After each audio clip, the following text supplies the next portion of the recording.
നമ്മൾ മലയാളികൾ കഴിക്കുന്ന മീനുകളുടെ കൂട്ടത്തിൽ, മത്സ്യങ്ങളുടെ കൂട്ടത്തിൽ മത്തിക്ക് എന്നും ഒരു പ്രത്യേക സ്ഥാനം തന്നെയുണ്ട്. ഇന്ത്യയിൽ കേരളത്തിൽ മാത്രമല്ല, കർണാടക, തമിഴ്നാട്, ആന്ധ്രാപ്രദേശ്, ഗോവ എന്നീ സംസ്ഥാനങ്ങളിലെല്ലാം മീൻ ഉപയോഗത്തിൽ മത്തിക്ക് ഒരു പ്രഥമ സ്ഥാനം തന്നെയുണ്ട്. ഇന്ത്യയിൽ മാത്രമല്ല മത്തി ഇങ്ങനെ വ്യാപകമായി ഉപയോഗിക്കുന്നതായിട്ട് കാണുന്നത്. തീരപ്രദേശമുള്ള ഒട്ടുമിക്ക രാജ്യങ്ങളിലും മത്തിയുടെ ഉപയോഗം നല്ല രീതിയിൽ തന്നെ നമുക്ക് കാണാം. ഏഷ്യ പസഫിക് രാജ്യങ്ങളായിട്ടുള്ള ചൈന, കൊറിയ, ജപ്പാൻ, യൂറോപ്യൻ രാജ്യങ്ങളായ സ്പെയിൻ, ഇറ്റലി, പോർച്ചുഗൽ, ലോകത്തിന്റെ മറ്റ് പല രാജ്യങ്ങളിലും, ഉദാഹരണത്തിന് Russia, Peru, Morocco, America, Canada എന്നീ രാജ്യങ്ങളുടെ എല്ലാം മീൻ ഉപഭോഗത്തിൽ മത്തിക്ക് ഒരു പ്രത്യേക സ്ഥാനം തന്നെയുണ്ട്. കേരളത്തിലെ കാര്യം പറയുകയാണെങ്കിൽ താരതമ്യേന കുറഞ്ഞ വിലയ്ക്ക് പ്രോട്ടീൻ സമൃദ്ധമായ ഒമേഗ 3 ഫാറ്റി ആസിഡ് സമ്പുഷ്ടമായ ഒരു ആഹാരം എന്ന രീതിയിലാണ് മത്തിയുടെ ഉപയോഗം. ഒരുപക്ഷെ മറ്റു രാജ്യങ്ങളിലും ഇതേ കാരണം കൊണ്ട് തന്നെയാവണം മത്തിക്ക് അവരുടെ ഭക്ഷണത്തിൽ ഇങ്ങനൊരു സ്ഥാനം കിട്ടുന്നത്. എന്നാൽ ഇപ്പോൾ മത്തി പ്രേമികളെ വിഷമിപ്പിച്ചുകൊണ്ടൊരു വാർത്ത നമ്മൾ കേൾക്കുന്നത്, കഴിഞ്ഞ കുറച്ച് മാസങ്ങളായിട്ട് കേരളത്തിൽ ലഭിച്ചുകൊണ്ടിരിക്കുന്ന മത്തിയുടെ വലിപ്പം കുറഞ്ഞതായി കാണപ്പെടുന്നു എന്നതാണ്. എന്തായിരിക്കാം ഇതിന് കാരണം, അല്ലെങ്കിൽ എന്തെങ്കിലും ശാസ്ത്രീയ വിശദീകരണം ഈ കാര്യത്തിലുണ്ടോ എന്നാണ് നമ്മൾ ഇന്ന് സംസാരിക്കുന്നത്. നമസ്കാരം, ചെറുതല്ല കാര്യത്തിന്റെ പുതിയ വീഡിയോയിലേക്ക് എല്ലാവർക്കും സ്വാഗതം. കേരളത്തിൽ ഈ കഴിഞ്ഞ കുറച്ചുകൂടെയായി ലഭിച്ചുകൊണ്ടിരിക്കുന്ന മത്തിയുടെ വലിപ്പം കുറയാൻ കാരണം എന്താണ് എന്ന അന്വേഷണത്തിന് വിശദീകരണങ്ങൾ ഒരുപാടുണ്ട്. ചുമ്മാ വെറുതെ പറയുന്ന വിശദീകരണമല്ല.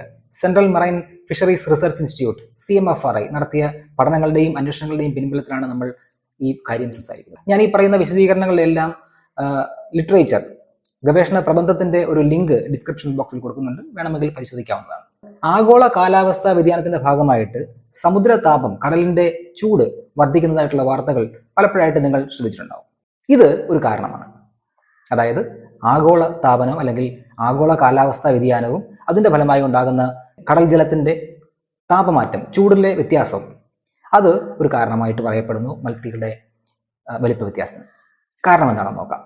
മത്തി എന്ന മത്സ്യം ജീവിക്കാൻ ഇഷ്ടപ്പെടുന്ന കടൽ ജലത്തിന്റെ ചൂട് എന്ന് പറയുന്നത് 26 മുതൽ 27 ഡിഗ്രി സെൽഷ്യസ് വരെയാണ്. എന്നാൽ ഈ അടുത്ത കാലത്തെ പഠനങ്ങൾ കാണിക്കുന്നത് കടൽ ജലത്തിന്റെ ഉപരിതല ചൂട്, ഊഷ്മാവ് 28 മുതൽ 32 ഡിഗ്രി സെൽഷ്യസ് വരെയാണ് എന്നാണ്. ഓരോ ജീവജാലങ്ങൾക്കും അവരുടെ ശാരീരിക പ്രവർത്തനങ്ങൾ ഏറ്റവും മെച്ചമായി നടത്തുന്നതിന് ഒരു പ്രത്യേക താപനില ആവശ്യമാണ്, ചുറ്റുപാടുള്ള താപനില. ഇതിനെ വിളിക്കുന്നതാണ് ഒപ്റ്റിമൽ ടെമ്പറേച്ചർ. ഈ ഒപ്റ്റിമൽ ടെമ്പറേച്ചറിന് മുകളിലോ താഴെയോ കാലാവസ്ഥ മാറിയാൽ അല്ലെങ്കിൽ ചൂട് മാറിയാൽ അതനുസരിച്ച് ജീവികളുടെ ശാരീരിക പ്രവർത്തനങ്ങളിൽ മാറ്റം ഉണ്ടാവുകയും ചെയ്യും. അപ്പോൾ നമ്മൾ മനസ്സിലാക്കേണ്ടത്, മത്തി എന്ന മീൻ ജീവിക്കാൻ ഇഷ്ടപ്പെടുന്ന ചുറ്റുപാടിലെ ഊഷ്മാവ്, താപം അല്ലെങ്കിൽ ചൂട് എന്ന് പറയുന്നത് 26 മുതൽ 27 ഡിഗ്രി സെൽഷ്യസ് ആയിരിക്കെ, ഇപ്പോൾ 28 മുതൽ 32 ഡിഗ്രി സെൽഷ്യസ് വരെ ഉയർന്നിരിക്കുന്ന ഊഷ്മാവിൽ അവരുടെ ശാരീരിക പ്രവർത്തനങ്ങൾ വേണ്ട രീതിയിൽ കൃത്യമായി നടക്കുകയില്ല എന്നാണ്. സമുദ്രത്തിലെ ഈ ഉയർന്ന ഊഷ്മാവ്, ഉയർന്ന ചൂട് മത്തിയുടെ ശാരീരിക വളർച്ച തടയുകയും അനുകൂലമായ സാഹചര്യത്തിൽ എത്രമാത്രം വളരാമോ അത്രമാത്രം വളരാതിരിക്കാൻ ഇടയാകുകയും ചെയ്യും. രണ്ടാമത്തെ പോയിന്റ് എൽനീനിയോ എന്ന പ്രതിഭാസത്തിന്റെ പ്രത്യാഘാതമാണ്. എൽനീനിയോ എന്താണെന്ന് ചുരുക്കമായി ഒന്ന് പറയാം. കടൽ ജലത്തിന്റെ ഉപരിതല ചൂട് ചില പ്രത്യേക സാഹചര്യങ്ങളിൽ ക്രമാതീതമായി വർദ്ധിക്കാം. ഇതാണ് എൽനീനിയോ എന്ന് ഏറ്റവും ലളിതമായും ചുരുക്കമായും നമുക്ക് പറയാം. അതായത് കടൽ ജലത്തിൽ ഉണ്ടാകുന്ന അസാമാന്യമായ താപവർധന. അതിനിടയാക്കുന്ന കാരണങ്ങൾ ഒരുപാടുണ്ട്. നിങ്ങൾ ഓർക്കുന്നുണ്ടാവും, കഴിഞ്ഞ വർഷം 2024 ഏകദേശം ഈ സമയത്ത് തന്നെ എന്തുകൊണ്ട് ഇന്ത്യയിലും കേരളത്തിലും ചൂട് കൂടിയിരിക്കുന്നു എന്ന അന്വേഷണത്തിൽ നമ്മൾ എൽനീനിയോ എന്താണെന്ന് സംസാരിച്ചിരുന്നു. എൽനീനിയോ എന്താണെന്നും എവിടെയാണ് ഉണ്ടാകുന്നതെന്നും അതുണ്ടാകുന്നതുകൊണ്ടുള്ള പ്രത്യാഘാതങ്ങൾ എന്തെല്ലാമാണെന്നും ഒരു വിശദമായ വീഡിയോ നമ്മൾ കഴിഞ്ഞ വർഷം ചെയ്തത് ചാനലിലുണ്ട്. അതിന്റെ ലിങ്ക് ഞാൻ ഡിസ്ക്രിപ്ഷൻ ബോക്സിൽ കൊടുത്തേക്കാം, അതുകൂടി ഒന്ന് കാണാൻ ശ്രമിക്കുക. അപ്പോൾ എൽനീനിയോ ഉണ്ടാകുമ്പോൾ സാധാരണയായി ഉണ്ടാകുന്ന കാലാവസ്ഥ പാറ്റേണിന് മാറ്റം ഉണ്ടാവുകയും അത് സമുദ്രത്തിലെ ആവാസ വ്യവസ്ഥയെ അട്ടിമറിക്കുകയും ചെയ്യും. സമുദ്രജലത്തിന്റെ ഉപരിതല ടെമ്പറേച്ചർ മാറുമ്പോൾ അത് പ്ലാങ്ടൺ വളർച്ചയെ പ്രതികൂലമായി ബാധിക്കും. കേരളത്തിന്റെ തീരപ്രദേശത്ത് എമ്പാടും എൽനീനിയോ പ്ലാങ്ടൺ വളർച്ചയെ പ്രതികൂലമായി ബാധിച്ചിട്ടുണ്ട് എന്ന് പഠന റിപ്പോർട്ടുകൾ ഉണ്ട്. മത്തി എന്ന മീൻ ഏറ്റവും കൂടുതൽ കഴിക്കുന്ന ഭക്ഷണമാണ് പ്ലാങ്ടൺ അഥവാ പ്ലവകങ്ങൾ. അപ്പൊ പ്ലാങ്ടണുകളിൽ ഉണ്ടായ കുറവ് മത്തിയുടെ ആഹാര വ്യവസ്ഥയെ പ്രതികൂലമായി ബാധിച്ചു. കുറഞ്ഞ ആഹാര ലഭ്യതയായിരിക്കാം മത്തികളുടെ വലുപ്പം കുറയാനുള്ള കാരണമെന്ന് ശാസ്ത്രജ്ഞർ കരുതുന്നു. പൂർണ്ണ വളർച്ചയെത്താത്ത മത്തികളെ മത്സ്യബന്ധനത്തിലൂടെ അമിതമായി പിടികൂടിയത് മറ്റൊരു കാരണമായി ചൂണ്ടിക്കാണിക്കപ്പെടുന്നു. ഓവർ ഫിഷിംഗ് എന്നാണ് ഇതിന് പറയുക. അനിയന്ത്രിതമായി ഓവർ ഫിഷിങ്ങിലൂടെ വലിപ്പം കുറഞ്ഞ മത്തിയെ പിടിച്ചത് മത്തിയുടെ പോപ്പുലേഷനിലെ ഏജ് സ്ട്രക്ചറിനെ വളരെ കാര്യമായി തന്നെ പ്രതികൂലമായി ബാധിച്ചു എന്ന് പഠനങ്ങൾ പറയുന്നു. ഒരു പോപ്പുലേഷനിൽ ഏത് പ്രായത്തിലുള്ള ആൾക്കാരാണ് എണ്ണത്തിൽ ഏറ്റവും കൂടുതൽ എന്ന് കാണിക്കാൻ ഉപയോഗിക്കുന്ന ഒരു ഡയഗ്രമാണ് ഏജ് സ്ട്രക്ചർ. ഓവർ ഫിഷിങ്ങിലൂടെ പ്രായപൂർത്തിയാവുന്നതിന് മുമ്പ് മത്തികളെ പിടിക്കുന്നത് പൂർണ്ണ വളർച്ച എത്താതിരിക്കാനും പ്രത്യുൽപാദനം നടത്താതിരിക്കാനും ഇടയാക്കുകയും മത്തികളുടെ പോപ്പുലേഷനിൽ ഏറ്റവും കൂടുതൽ വലിപ്പം കുറഞ്ഞ മത്തികളായി അവശേഷിക്കാനും ഇടയാക്കി. മത്തി പോപ്പുലേഷനിലെ പ്രത്യുൽപാദനക്ഷമതയുടെ കുറവും മറ്റൊരു കാരണമായി ചൂണ്ടിക്കാണിക്കപ്പെടുന്നു. പാരിസ്ഥിതിക സമ്മർദ്ദങ്ങളായിട്ടുള്ള സമുദ്ര താപത്തിലെ അസ്വാഭാവികത, ഭക്ഷണ ലഭ്യത കുറവ് എന്നിവയെല്ലാം മത്തിയുടെ പ്രത്യുൽപാദനത്തെ കാര്യമായി ബാധിച്ചിട്ടുണ്ട് എന്ന് പഠനങ്ങൾ പറയുന്നു. പ്രത്യുൽപാദനക്ഷമത കുറഞ്ഞത് കാരണം കുറച്ച് കുഞ്ഞുങ്ങളെ മാത്രം ഉൽപ്പാദിപ്പിക്കുന്നതിലേക്കും പ്രായവും വലുപ്പവും കുറഞ്ഞ മത്തികൾ ഒരു പോപ്പുലേഷൻ ഉണ്ടാവാനും ഇടയാക്കിയിരിക്കാം. മത്തികളുടെ കൂട്ടത്തോടെയുള്ള മൈഗ്രേഷൻ അല്ലെങ്കിൽ ദേശാടനമാണ് മറ്റൊരു കാരണമായി പറയപ്പെടുന്നത്. ജീവിക്കാൻ അനുചിതമായ ചുറ്റുപാടിലാണ് സാധാരണഗതിയിൽ ജീവജാലങ്ങൾ ഒരു സ്ഥലത്ത് നിന്നും മറ്റു സ്ഥലത്തേക്ക് പലായനം ചെയ്യുന്നത് അല്ലെങ്കിൽ ദേശാടനം ചെയ്യുന്നത്. കേരള തീരത്ത് നമ്മൾ മുമ്പ് പറഞ്ഞ കാര്യങ്ങളെല്ലാം എടുത്തു നോക്കുകയാണെങ്കിൽ, അതായത് സമുദ്രത്തിലെ താപവ്യതിയാനം, ഭക്ഷണ ലഭ്യത കുറവ്, ഓവർ ഫിഷിംഗ്, ഇതെല്ലാം മത്സ്യങ്ങൾക്ക് അല്ലെങ്കിൽ മത്തികൾക്ക് കേരള തീരം വിടാനുള്ള ഒരു പ്രചോദനം ആയിട്ടുണ്ടാവാം. കാരണം ഇതൊന്നും അവയ്ക്ക് ജീവിക്കാൻ അനുകൂലമായ സാഹചര്യമല്ലല്ലോ. ഇങ്ങനെ ദേശാടനം നടക്കുന്നതും കേരള തീരത്ത് വലിയ മത്സ്യങ്ങൾ ലഭിക്കാനുള്ള സാധ്യത കുറയ്ക്കുകയാണ് ഉണ്ടായിട്ടുണ്ടാവുക. കാരണം അവരെല്ലാം കൂടുതൽ മെച്ചപ്പെട്ട സ്ഥലങ്ങളിലേക്ക് നീങ്ങിപ്പോയിട്ടുണ്ടാവാം. ഇപ്പോൾ നമ്മൾ സംസാരിച്ച ഈ 5 കാരണങ്ങൾ എല്ലാം കൂടെ ചേർന്നാവാം കേരള തീരത്ത് ഇപ്പോൾ ലഭ്യമായി കൊണ്ടിരിക്കുന്ന ഈ വലിപ്പം കുറഞ്ഞ മത്തികളുടെ കാരണം എന്ന് ശാസ്ത്രജ്ഞർ കണക്കാക്കുന്നു. മത്തിയുടെ വലിപ്പക്കുറവിന് കാരണമായി നമ്മളിപ്പോൾ സംസാരിച്ച വിശദീകരണങ്ങളെയും വിശകലനങ്ങളെയും എല്ലാം പിന്തുണയ്ക്കുന്ന ധാരാളം പഠന പ്രബന്ധങ്ങൾ ഉണ്ട്. CMFRയുടെ 2022-2023 പഠനങ്ങൾ ഇതിന് വ്യക്തമായ പിൻബലം നൽകുന്നുണ്ട്. അതുമാത്രവുമല്ല, CMFRയുടെ തന്നെ 74 ഒരു പഠന പ്രബന്ധം സമുദ്ര താപം കൂടുന്നതനുസരിച്ച് പ്ലാങ്ക്ടൺ പോപ്പുലേഷൻ കുറയുന്നതും മത്സ്യലഭ്യത കുറയുന്നതുമായ ഒരു പഠനം ശരിവെക്കുന്നുമുണ്ട്.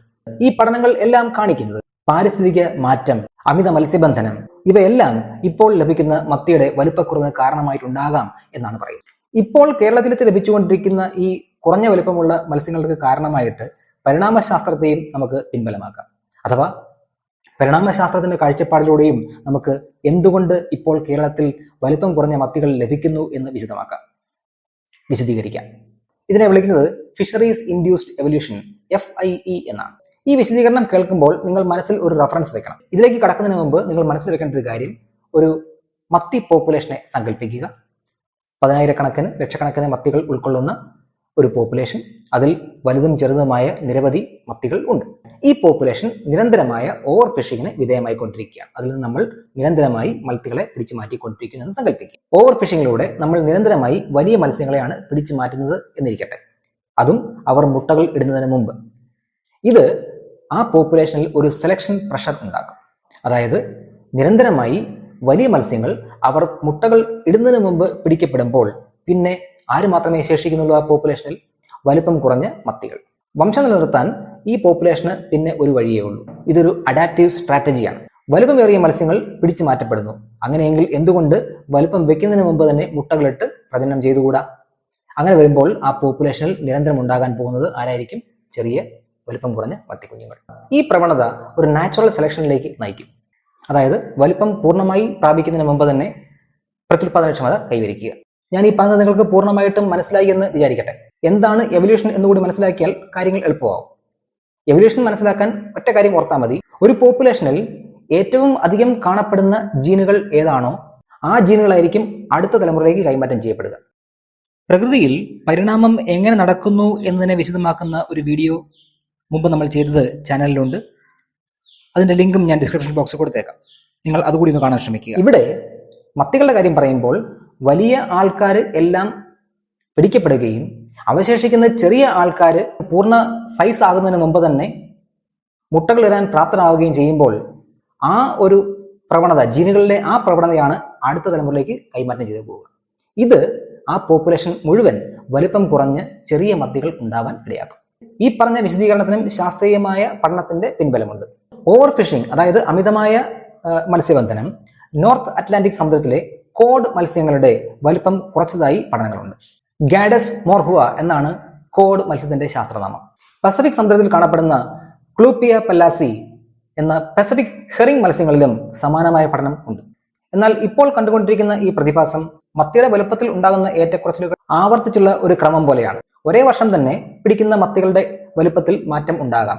കടലിൽ അനുകൂലമായ സാഹചര്യം ഉണ്ടാകുമ്പോൾ മത്തികൾ വീണ്ടും അവയുടെ വലുപ്പം വീണ്ടെടുത്തേക്കാം എന്ന് CMFR ഡയറക്ടർ ഗ്രിൻസൺ ജോർജ് പറയുന്നു. അമിതമായ മത്സ്യബന്ധനം നിയന്ത്രിച്ചുകൊണ്ട് സുസ്ഥിരമായ ഒരു രീതി അവലംബിക്കുന്നതാണ് മത്തിയുടെ വലുപ്പം വീണ്ടും തിരിച്ചുകൂടാനുള്ള വഴിയെന്ന് ശാസ്ത്രജ്ഞർ ഒന്നടങ്കം കരുതുന്നു. ഇനിയിപ്പോൾ മത്തിയുടെ വലുപ്പം വെച്ച് കൂടിയാലും കുറഞ്ഞാലും രുചിയുള്ളതാണെങ്കിൽ മത്തി എന്ന മീനിന് മലയാളിയുടെ തീന്മേശയിൽ ഒരു പ്രത്യേക സ്ഥാനമാണ് ഉള്ളത്. മറ്റൊരു വിഷയവുമായി അടുത്ത വീഡിയോയിൽ നമുക്ക് വീണ്ടും കാണാം.